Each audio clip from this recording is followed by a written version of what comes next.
Mobius Legends, Issue 5. Huh, one of their last test stories is about that character people thought they saw in Maniac. Again. That's cool, if wasted because it's just a test story and we'll never see her again. This is what M should have looked like, if they wanted Eggman to have a daughter.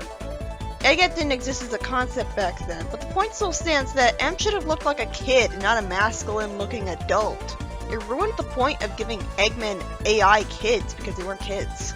So for the first story by Tim J. Campbell, we start out at a place where some random orange Mobian runs into a building with the word Breezy as the title, and he or she says that Eggman's going to roboticize him and he has to hide him.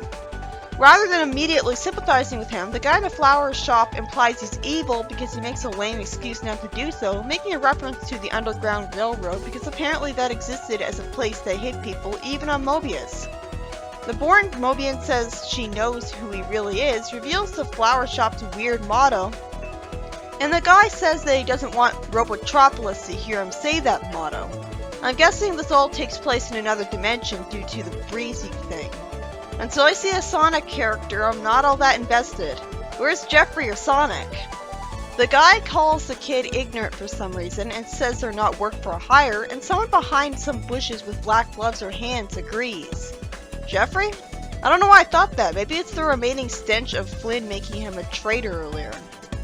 Then, instead of people replying to that person with black hands, Breezy apologizes as if she was that person and scared them by accident by acting creepy when her hands are clearly not black at all. Is this supposed to be one of those dumb situations where someone speaks 3 feet away from someone and somehow isn't heard at all? Also, we never see this person again. Also, I hate Breezy's design. What's she even supposed to be, species-wise? LJ, the kid, is told that she needs a hero instead. You know, it's bad when I can't even tell what gender the character is supposed to be. And she's too far away from the freedom fighters. Seriously, why are they putting up so much resistance here? Are they evil? Then LJ is recognized by name as the son of the guy who no longer owns Casino Night Zone because he refused to give the casino back to Eggman stupidly. So LJ was sent a notice by Eggman. Breezy reveals that Eggman somehow doesn't give out notices. But he just did. This made me assume that maybe this was someone other than Eggman giving out a notice. Am I gonna see an actual Sonic character anytime soon? I remember hearing that Breezy was in the reboot and maybe in one of the cartoons, but that doesn't mean I care. She's still not a Sonic character to me. Her design sucks. It looks like a bad OC with the way she's shaped. The writing on the notice tries to talk old-fashioned like the Deku Tree from Ocarina of Time saying that the kid will become a robot in 6 minutes, which is totally out of place. One of the guys says that he misspelled a word and saying yay is tacky, and Breezy says that yay is shorter, which is useful when writing a code. Somehow, out of complete nowhere, because of this, she gets the conspiracy theorist idea that because it's written in an old-fashioned way, Eggman put an old coded message in here for some kid, when he had no way of knowing it gets to anyone else, and that he'd go to this specific place, rather than her not thinking anything of this because Eggman's wacky and he might have written it weirdly just to be ironic. This is the same guy who went after Shadow with the slot machine that hits itself. Through the power of bullshit, Breezy not only knows it's a code but can crack it, doing basic math. Cause Breezy knows how to crack codes, even though she works at a mere flower shop. This is really where the whole story crumbles apart. She says in a panic to evacuate the hole, and trails off, implying that just after this, the building will blow up. Why the hell would Eggman intentionally put a coded message warning people that this would happen so there'd be a chance that they could avoid it? It's not like he hates being a villain and wants them to survive. Also, if Eggman is in the business of turning people into robots in this dimension, why hasn't he already done that to everyone by now, like he had at the start of the Archie comic already? What is this, a Fleetway comic? Even then, I could assume he had limited resources and couldn't put everyone into badniks because he didn't have enough metal. But there's no attempt at an explanation that this is how it is here. And again, Eggman didn't have a metal shortage problem at the start of the Archie comic. He had roboticized everyone just fine. Everyone not hidden away should be roboticized by now. He wouldn't save it for punishments. He would want everybody to not have free will. Anyways, instead of a bomb blowing up, instead a giant robot shows up and scares everyone away into an underground tunnel led to by a ladder that was apparently able to be built covertly under a flower shop with no one noticing. Because nobody noticed people digging that underground tunnel when the building was being built. I guess it makes sense Eggman wants him alive to be roboticized. Being blown up would wreck that. A robot, Metal Sonic, shows up scaring them, and we see that the coded message said the words defectors must die. Even though, well, I guess he's referring to the people that he just assumed would try to help the LJ guy. So why did Eggman even write that message in code instead of just having it there as it is? It's not... Eggman would threaten people, no problem. Plus, Breezy was acting as if that message alone told her everything she needs to know. It didn't. It's not like it said, I'm going to send Metal Sonic after Breezy. What made them think centering a story around this boring blue mortal was a good idea? Is Breezy popular? Why? She looks like shit. That message didn't need to be coded. The story wasted an entire page because of that, when we could have immediately had them understand the message and had the story actually continue on to be an actual story with stuff happening in it right from this point, instead of anticlimactically stopping right when it got remotely exciting. I don't think we needed to see LJ meeting Breezy. He could have just been talking about how he's being searched to be roboticized and been with them already. Like, it just ends right here, leaving me to assume Metal Sonic killed them all because the heroes have no way of knowing he's there. Yay! Now for Dimitrius log by Sega Sonic X99. Yay, another story like Amy Rose's story about Sally, which will just recap everything I already know to me about how he feels. We see Dimitri being put in a place by Leon Duck where she had betrayed him during the Iron Queen saga, and we see what his thoughts were like at that moment.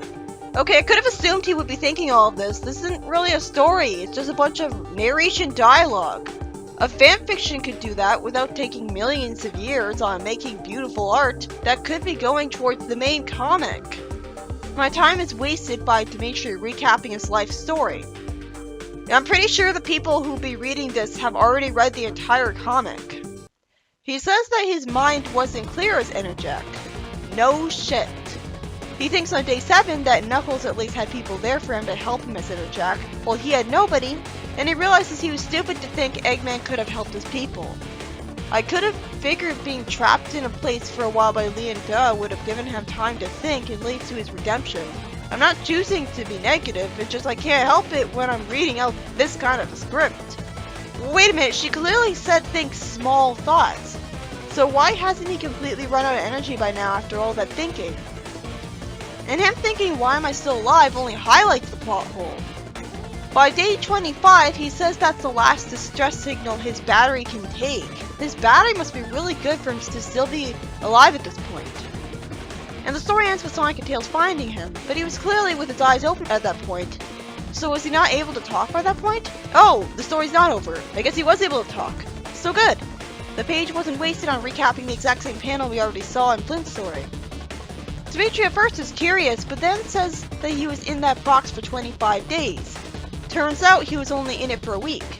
Huh?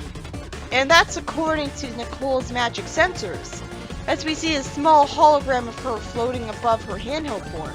She can do that? She never did that in Flint's comic. I wish she always was able to do that.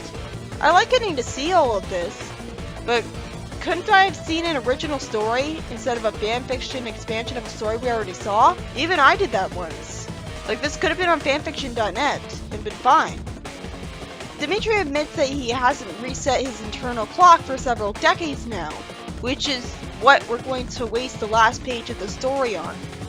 And the story ends right there. Well, that was pointless, just like the previous one. Oh, finally, a one-shot that'll be worth something!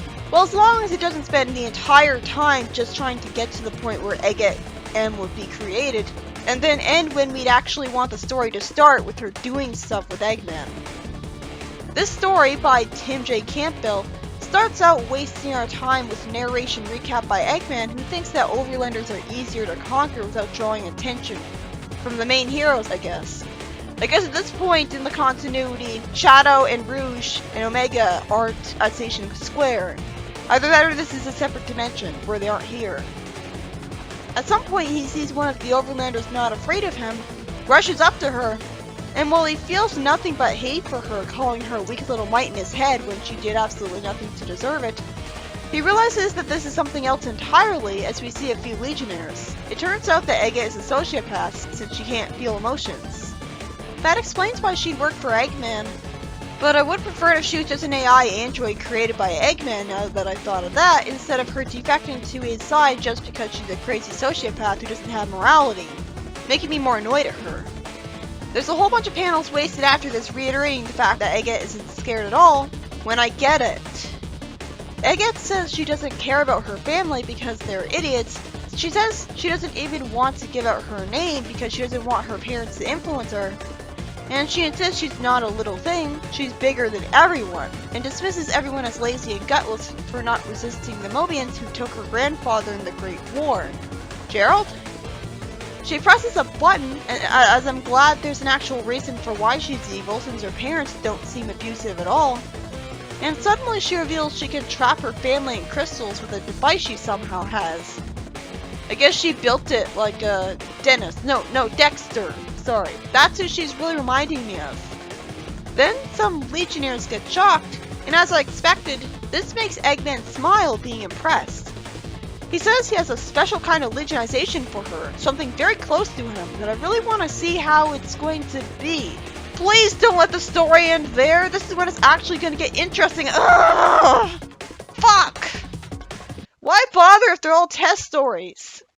At the very least, this gives a kind of acceptable reason for Eggette joining Eggman, but I would prefer if she was an AI of his like M. It would be so much simpler, requiring just one panel to explain, so the rest of the story could be her doing stuff, instead of wasting a whole story on explaining why she's evil. And the story was too lazy to even show us Eggman giving her a proper name. This was the best story in the issue, and it still felt like a disappointment because it ended too quickly. That's why I hate the Mobius Legends series, and I'm overjoyed to see it end, so they can focus on the main comic with the art and the time and resources, because every story that intrigues me is so slow-paced trying to mimic Flint's writing style that by the time it gets interesting, it's already ended. Compare this to Fleetway where it's so much more fast-paced. Sometimes we could have cut out the beginning and just skipped to the middle and there would have been no problem. Like with the Metal Sonic and Adam story. We could just have Adam tell us that he kidnapped Metal Sonic and skip all of those pages showing us. Mobius Legends would have been better off dedicating one issue to an entire story that was worthy enough, but instead it has no idea how to write one-shots that all share comic space in one issue, when the official comics did that just fine. Everything ended on cliffhangers and felt pointless. I don't want to end on such a depressing note, but I don't really have a choice here when that's all I'm given. At least I got another comic to read and another review out of the deal. That's always why I look forward to these coming out. But I had no expectations that I would like this issue after the other Mobius Legends issues.